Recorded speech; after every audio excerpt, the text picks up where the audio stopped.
Hello and welcome to Central Podcast. A little bit of coffee and a whole lot of Jesus. She did a great job. Yeah, she was like precise with it. I mean, she just nailed it. Like a too. surgeon. Very nice. Well done. I'm hungry. Welcome to the podcast. To my right, who gave the great introduction, Pastor Annette.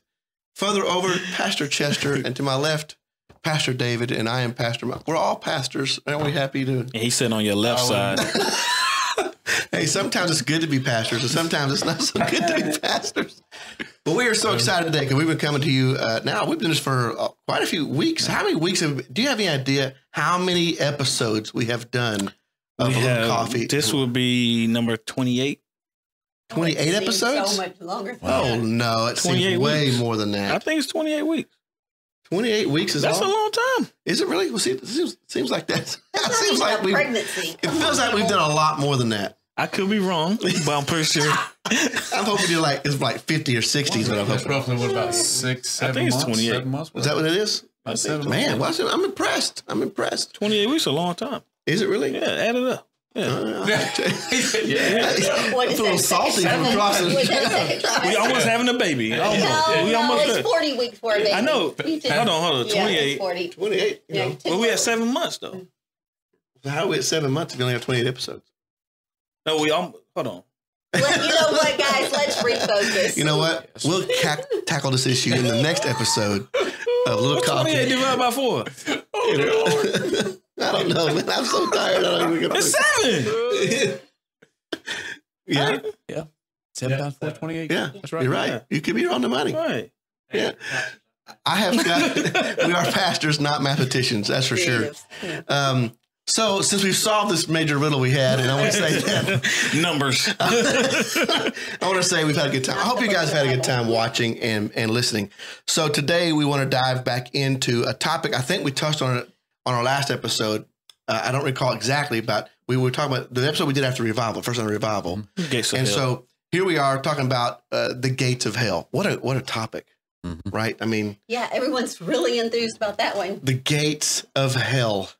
I couldn't have found a more intriguing topic. It is pretty cool, though, what you brought out. Well, hey, it is interesting, especially when you find out that when this moment took place in Scripture, there was an actual place. Right. It's not just like an idea, a concept in someone's mind. So Matthew chapter 16, as I read this, we'll go across the table and see what you guys want to talk about. But Matthew 16 says, Jesus took them to a place, and then he asked his disciples, "Who do you say that I am?"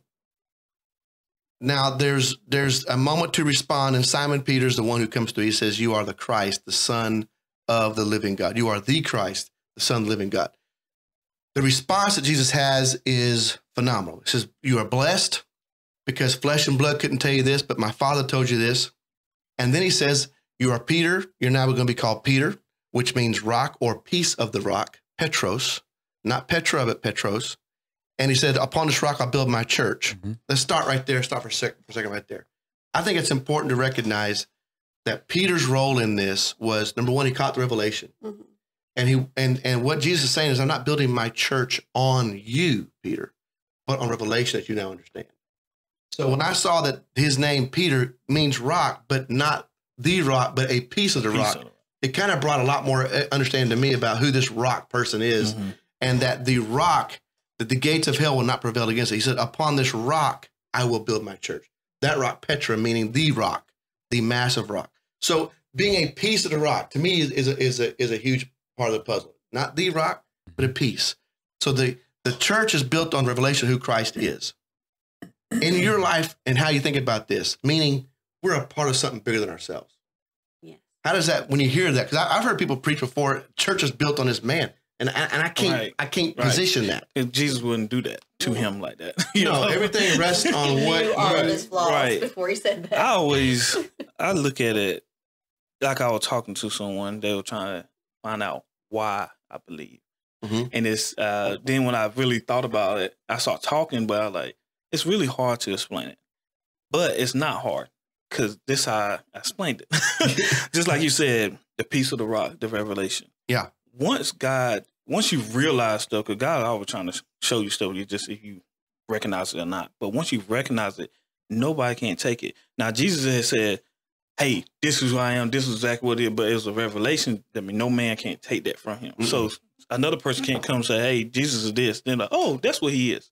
Right. But once you get that revelation that who Jesus is, right, nobody can take that from you. No. Yeah. You're a believer. It's personal. That experience and that relationship, which is what births those revelations. And I think once you experience that, like you said, no one can take that away from you. It becomes a part of the very structure of who you are. Well, revelation's everything. If I know something, I know it. Have you ever had someone in your life, you talk to them, and no matter how you try to convince them, like a spouse maybe, that maybe they were wrong about something, but they knew they were correct, right? And no matter, I've never. Neither one of you have married anyone like that, I'm assuming. 20, almost you won't let anybody years or something. I do what I can, right? Come on, Ted. But they knew something. Yeah. Well, and to know something, you have a confidence in what you believe. If you know it, there's one thing to just hear about it from someone else's opinion, but to actually, when you know it, and what jumps out at me about Peter is here we are, and when you start breaking all this down, it was phenomenal about the gates of hell.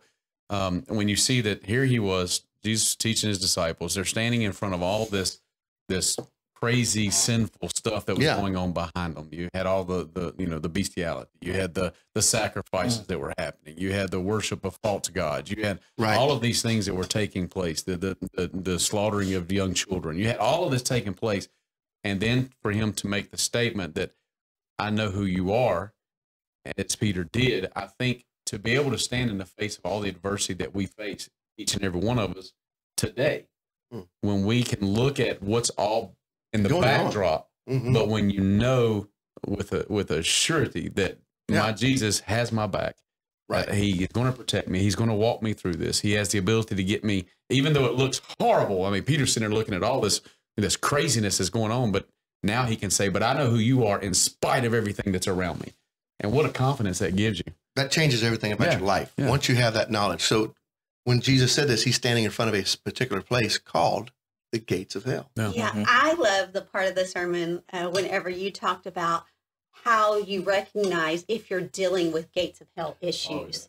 And those 4 points you brought out. Yeah, we'll get to those. Oh, okay. Those may be the next episode because we don't want to, you don't blow them all out in Here's one. Here's a teaser for you. Yeah, exactly. You could go ahead because you can mention some of that stuff I remember now that we're talking about, some of that we did talk about. Okay. Well, before we go into that, I'll remind everybody that when Jesus said the gates of hell will not prevail against his church, he was standing in front of a location called the gates of Hades, the gates of the underworld, the gates of hell. At the gates of hell is 4 major temples of worship. And that's what Pastor speaks to bring up. This was a demonic place. This was child sacrifice. The word bestiality, it's just hard to even fathom something like that. But they're seeing this taking place behind Christ. My visual is he's standing in front of it. They're looking at him, and then past him is the gates. The backdrop. The backdrop. That's how I see it. And can you imagine as long as you keep Jesus the Christ in front of you, it doesn't really matter don't start what's preaching behind you. Don't start preaching it's just a visual, but I think it works. She did. That was good. That was really good. So if you want to mention the 4 or start the process, how you know you're dealing with. So how to know you're dealing with gates of hell issues? Well, you gave us 4 different points.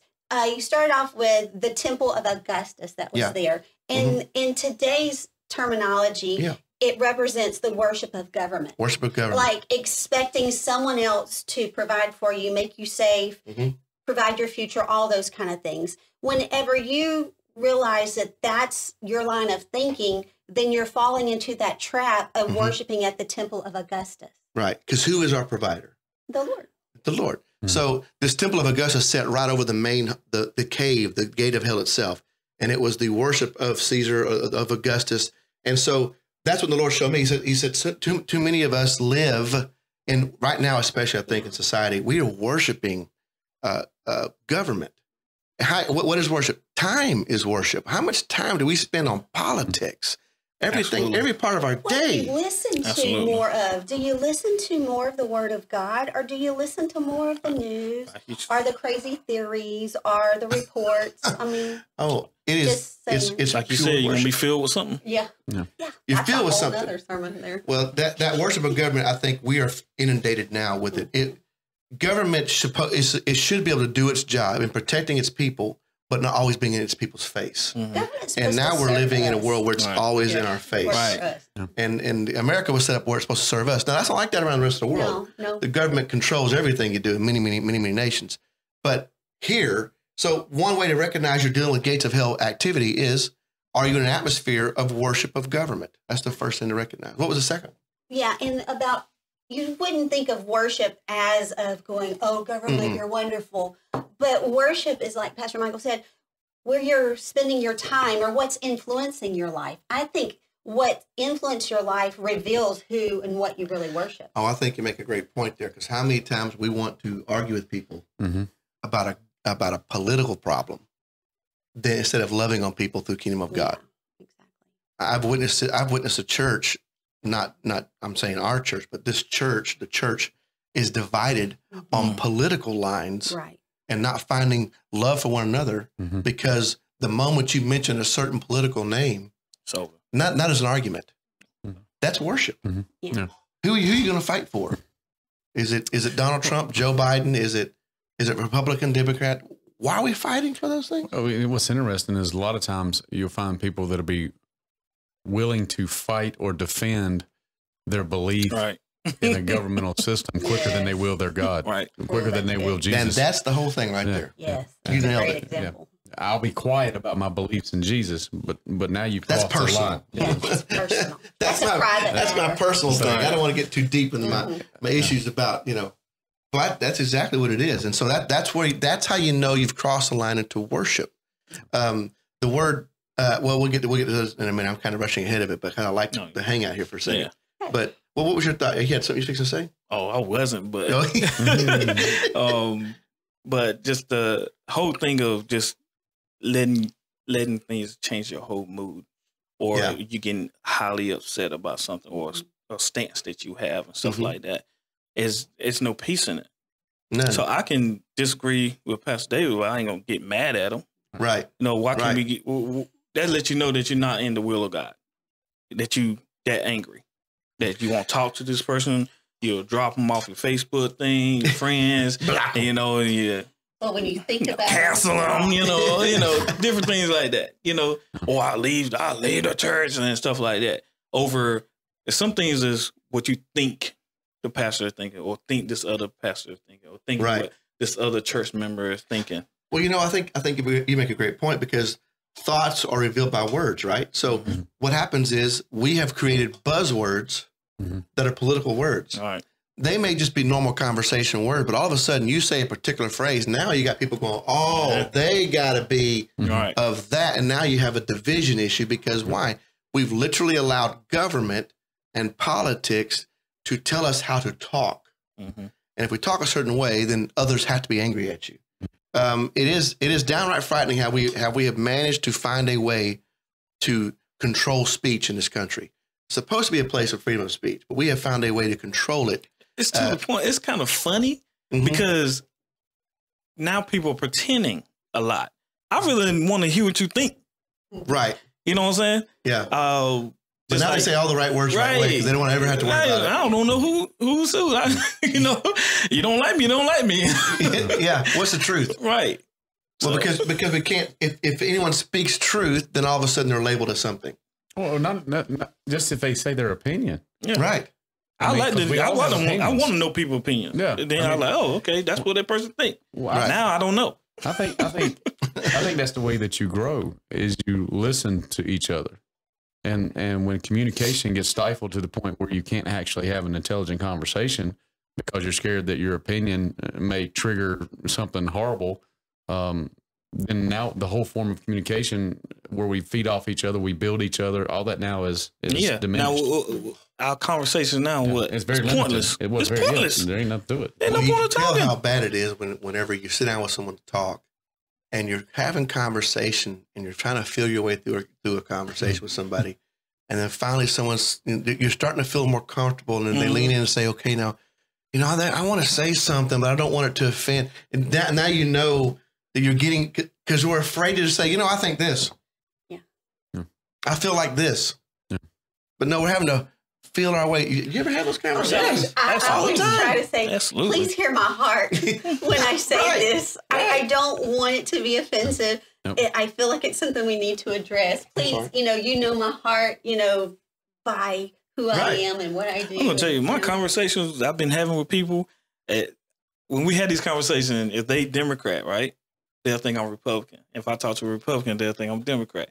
Oh, you slippery server. It's because sliding through all of this. No. No, they think it's opposite. So they they really like, hold on, you Democrat or no, you Republican? Because they opposite what I'm talking about. Because I'm trying to stretch your mind. Right. It's no way that one party can be all the way right. No. But if you're gonna sit there and make excuses for the whole party for everything they done, I'm like. Well, what is this? How does all of a sudden, especially when people are worshiping, is if you don't agree with me, you must be evil. Well, that's a sign of a worshiper of government. If I can't agree with you, you are the evil. You're the evil ones now. We've gotten that simplistic where we're worse than kids on a playground. Very nasty out there. Oh, it's horrible. Very nasty. Because we've lost the understanding of just being able to understand one another. Right. Communication is important, but if I don't try to understand what he is communicating to me and why he is communicating that to me, not saying I have to agree with it, but if I can try to understand it, then he feels heard, and then I've gained knowledge about where he's positioned at and what wound caused that position and how we can grow past that position. Seeking understanding is a big thing that people dismiss.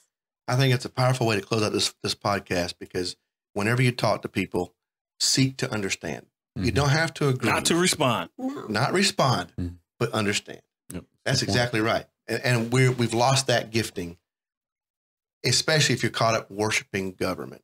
Now, we're going to close out here in just a second, but this message that Jesus had took place right outside of Caesarea Philippi at a location called the Gates of Hell. And when we come back on our next podcast, we're going to go a little deeper into the other 3 areas of worship.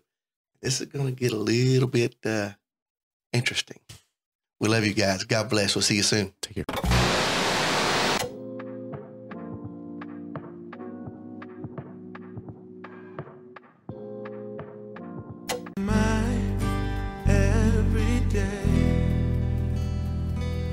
Sunshine in